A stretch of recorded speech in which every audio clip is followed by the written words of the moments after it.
If you're carrying stubborn fat around your abdomen that refuses to budge no matter how hard you try, I want to share a slightly refined version of the exact 7-step protocol I followed for just 14 days that led to rapid visceral fat loss. In those 2 weeks, I lost 8 pounds of body fat, reduced my waist by 2 inches, and improved every metabolic marker I track. This worked whether someone is starting fat loss for the first time, stuck at a plateau, or has tried multiple diets with inconsistent results. What truly changed for me was shifting my understanding of fat loss from a calorie counting model to a hormonal optimization model. All 7 steps work together. Each one amplifies the others. When I tried to shortcut the process, results stalled. When I implemented all 7 precisely, fat loss accelerated.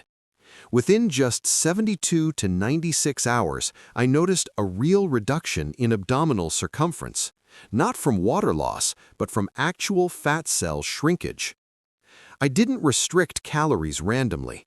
I strategically replaced foods that chronically elevated insulin and inflammation with foods that suppressed insulin and improved metabolic signaling.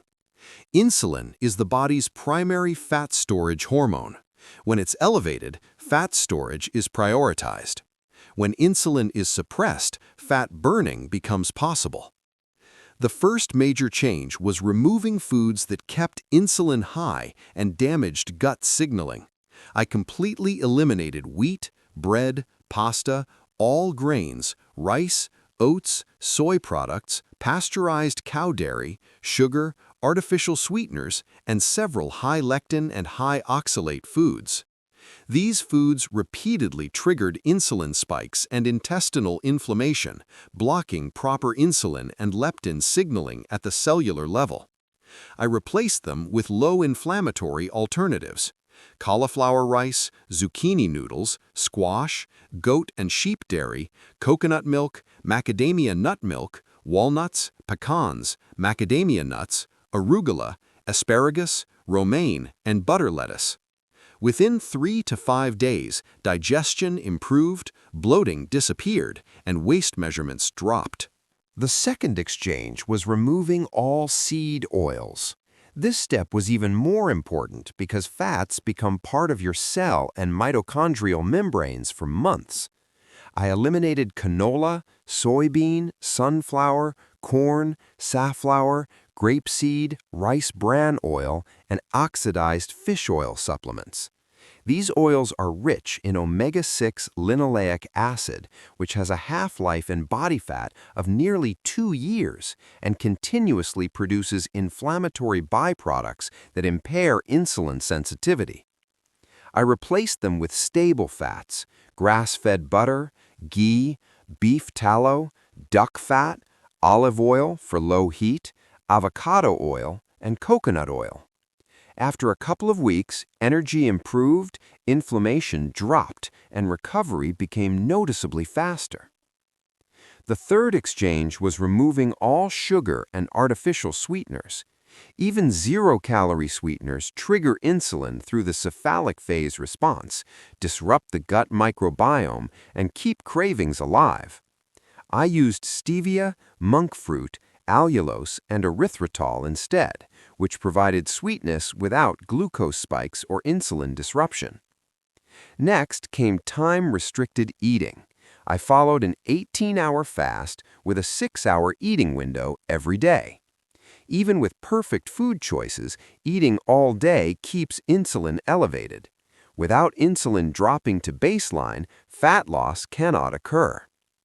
Around hours 12 to 14 of fasting, I consistently felt a shift from glucose dependence to fat burning, stable energy, mental clarity, and a complete absence of hunger.